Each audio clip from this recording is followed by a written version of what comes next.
So I am recording this session. It's to go over some year-end steps in SAP Business One and actually a lot in any regular business system. At the end, I'll take the recording, I'll shut down the recording, then we'll open it up for a Q&A. So some of the topics I want to cover is really just, making sure all the transactions are complete, clean up any open documents, really, which in theory you should be doing at month end anyways. So some of these steps are just continuations of month end. And then what I call significant activities, which are, things I suggest that you do. And then we'll actually run through the period end closing, and then we'll go through some what I call important links. Okay, so this is what I call a list of make sure all your transactions are complete for the period. And like I said, this is actually useful for month end as well. Make sure there's no drafts out there that need to be approved. Make sure there's no reoccurring postings that need to have already been posted. If there's any reversing journal entries that should have been reversed already, get those reversed. If there's open journal vouchers, which are unposted journal entries, get those posted. If you're doing things with exchange rate, obviously that's something that you'll probably do every day is update the exchange rate unless you have BOEM, which will update it automatically. You do want to run your fixed asset depreciation in the month that the depreciation needs to run in. And then really just, take a look at all your open, goods receipts, sales orders, warehouse transfers, make sure things are processed, as needed.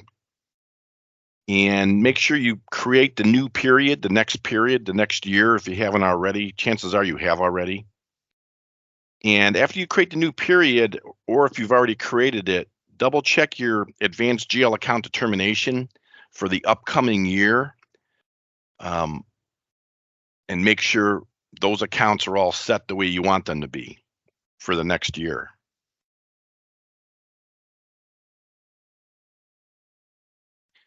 Some cleanup, again, useful to do at month end, but you should do it at year end. Close out any sales orders that should be closed, close out purchase orders, whatever, that have been 90% received. Just clean up everything. Start with a new slate. And you want to look at your production orders. You want to close those, and don't forget when you close them, you'll get a variance possibly. So let's get those into the proper year. Any bank statement reconciliations, and again, just review, open AR, open AP, clean things up, clean stuff up, and tighten it up as much as possible. Now, these are suggestions; they're not required, but. And then what I call significant activities, which contain some of the previous ones, is, close out your production orders, especially if you're going to get variances. You don't want to start getting variances in the next year when they really should have been in for the current year or prior year. Does it make sense to do some inventory counting of the high dollar items to get your adjustments into the current year before you start closing things out? I like to run the inventory audit report. Actually, I like to run it every month, but behind the scenes, that's setting the last evaluated cost in SAP if you use that for any of your price lists. None of our customers use it, but some countries require certain document numbering. So if you're in those countries, you want to sort of set your document numbering so it follows whatever those rules are. And then I like to validate the GL inventory account balances to the inventory audit report. So you run the report by GL account, and that should match, right? And that's one that I recommend, even if you do a general journal entry, if everything's right, set the GL accounts to match the inventory audit report, because that's really what should be happening. And the inventory accounts are not control accounts. Now, we're talking about control accounts when we run the AR aging and the AP aging. Whoops, that should be AP and AR. Those should match to the general ledger. SAP does not let you post general journal entries to AR and AP. So I don't know what to say, but they should not be different. And if they are, some investigation needs to be done and some fixing. Typically, you need to do it by the end of January. Is gather the information for 1099s. I do have a link in the following slide if you want to learn a little bit how SAP Business One can help you with 1099s, but the majority of our customers tend to gather the data, run reports, and send it to their outside accounting firm to create the 1099s. And this is an opportunity to set the fields for next year's vendors for 1099s. Standard cost roll-ups and updates. Companies typically do that in whatever, say January. This does not have to be something done in December, but just have this on our list of production cost updates and rolls and standard cost updates and rolls.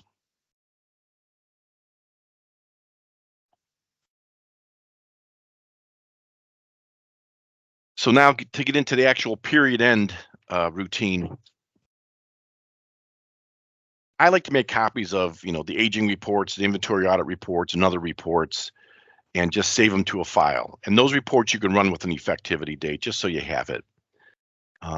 I've never seen period end closing mess up a database, but a lot of companies will want to take a backup of their SQL database or their HANA database and just tuck it away. What I like about SAP is when you run the period end closing, you can run this in mid-January if you wanted to, or end of January. And then if you have authority within the system as far as posting the periods, throughout the rest of the year, up through the summer or September, when you get your final numbers, you could still do transactions in this period that you already ran period closing in, and then you can rerun period end closing, and it'll just pick up the net change of transactions to do. So that's sort of handy. And then, of course, you want to lock your periods after you're done with your period end closing, or even if you did this first period end closing, lock your periods so nobody can put transactions out there until you're ready to maybe where you unlock them, rerun your period end close, and then relock them.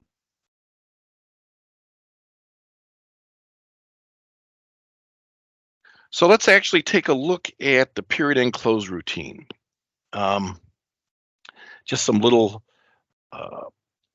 side comments. For setting the 1099s for a vendor, you're going into the business partner vendor accounting tab,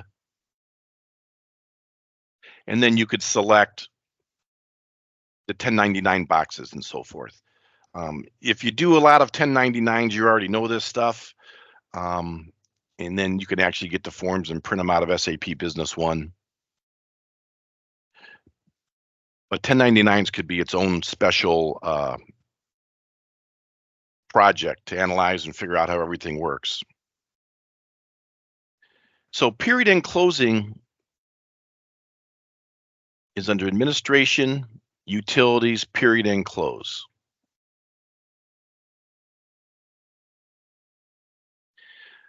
So you specify the period, and SAP will come up with, I guess you could run this each month, but come up with the period start. I go to the period end, which is the last month, and even though I'm in the middle of it, I could still run this.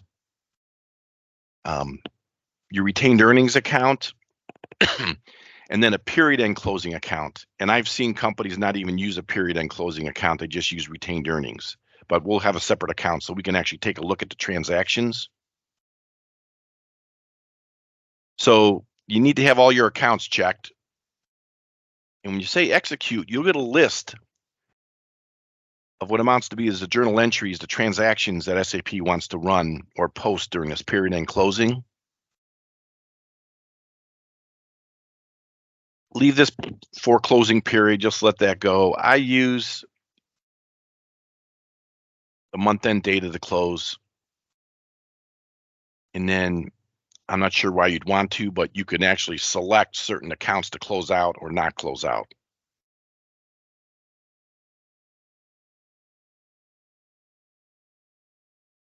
When you execute it, it does the transactions.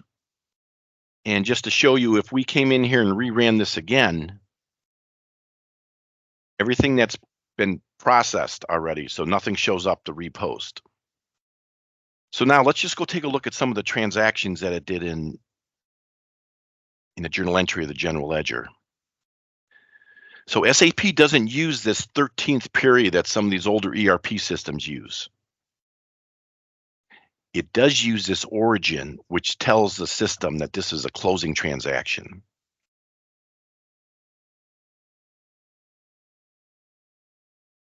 So what it does is it takes each account and starts closing them out.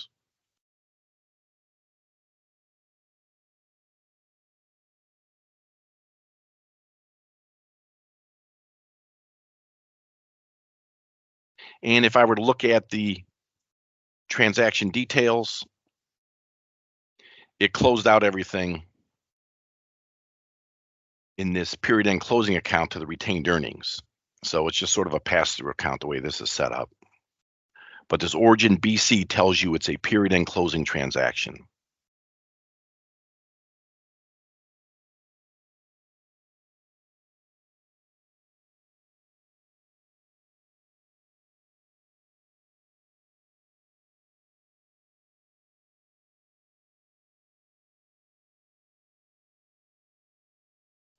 The financial reports work as is, meaning if I were going to run a P&L for a period I just closed, I'll still get my P&L numbers, even though I closed out all the revenue and expenses to the retained earnings.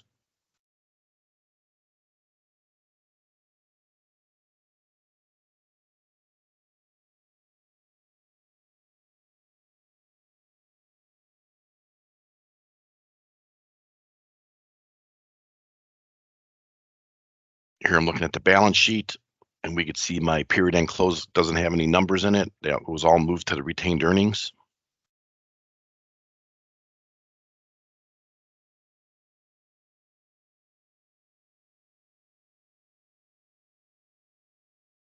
If I wanted to print out my trial balance, I could include those closing balance transactions or not include them. So those again are used in are put into the general ledger or the journal entries, but then the financial statements know if and when to use them depending on how you're selecting it.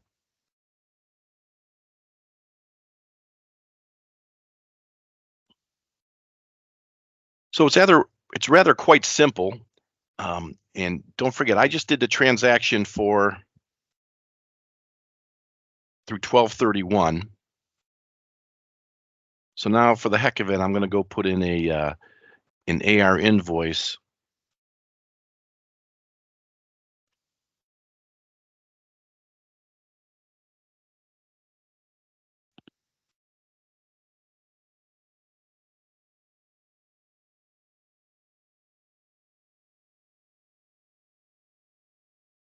And I'm going to go ahead and do the payment on it as well.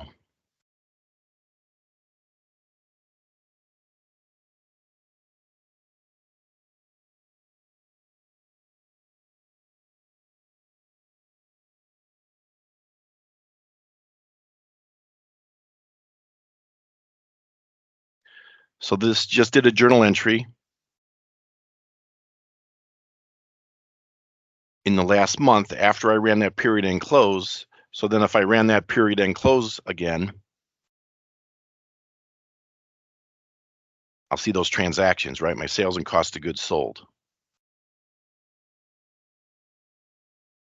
So I could execute those, 12/31, 12/31. So it's up to you on whether you want to run this in January, then you run it later on in the summer, and then maybe even you run it in September when you get your final numbers. That's up to you. I always like to do that, and that's sort of a preference to run this maybe end of January, just to have that out there. And then you also want to make sure you adjust your posting periods. So right now in my test date, I have everything set to closing period.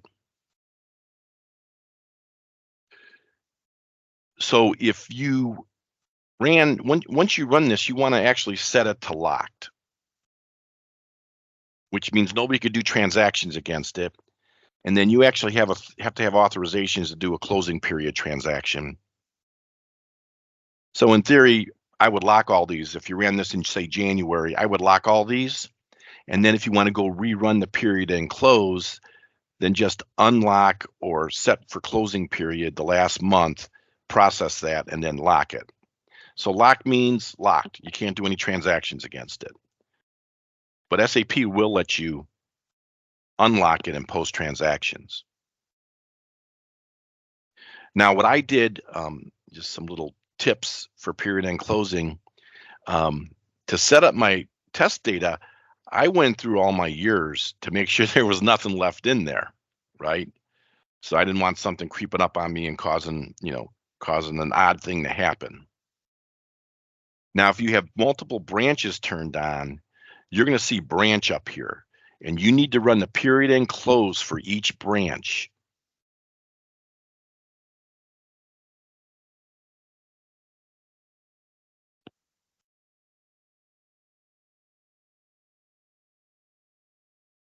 Um, I'm going to include this PowerPoint with it, but there's like I said before, the 1099, 1096s could be fairly complex. Um, I have a little query that shows vendors who are flagged for 1099, but then it's actually good to look at the SAP help for 1099 processing, especially if you're going to be getting really involved in 1099s. And just like 1099, cost roll-ups and rollovers for production and standards, that's its own little, not little, that's its own process in itself. So that's best to look at the help to take a look at how that works.